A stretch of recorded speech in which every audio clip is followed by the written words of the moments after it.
Ayun, magandang gabi mga kaisda. Tonight is mag-aano tayo. Magwa-water change tayo ng ating mga aquarium. Ayan, lalong-lalo na itong mga nasa baba natin. Puro green na sila. Green water na sila. At syempre, kapag magwa-water change tayo, hindi mawawala yung ating Vitasalt G. Ayan, may Vitasalt ka na, may G ka pa. Ay, mali pala. May salt ka na, may vitamins ka pa. Kaya, Vitasalt G, huwag kakalimutan tuwing magwa-water change. At syempre, meron tayo ditong Safe Start. Safe Start para sa anti-chlorine, 2-in-1 siya. Pang anti-chlorine, saka pang kondisyon ng ating tubig. Tapos, syempre, ito, nitrifying bacteria. Nakakapalinaw din to ng tubig at nakakapagbigay ng good bacteria. Tapos, meron tayo ditong kakausapin. Ito si Lemon. Ano, Lemon? Magandang gabi, Lemon. Meron sana akong idudulog sa'yo. Kasi bala kong pagpalitin kayo ni Tomato. Ayan, dahil malaki na si Tomato. Ayan.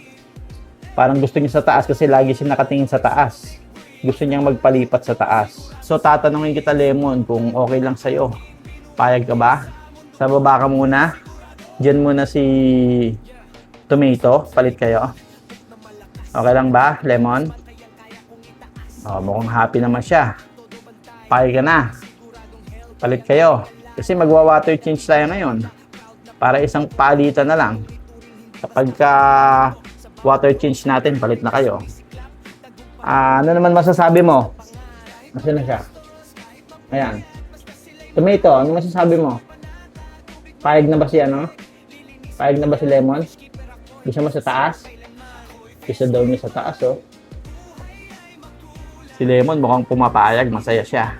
Kasi pag hindi yan pumapayag, ano yun eh, nakasimangot, tapos parang galit. So, masigla siya ngayon. So, ibig sabihin pumayag siya. Ayun. Good news. Good news, Tomato. Pumayag na si Lemon. Ayun, ayos na. Napapayag natin si Lemon. So, magpapalit sila ng tank mamaya pagkatapos natin mag-water change. Alright, water change tayo, Pauline. Yes.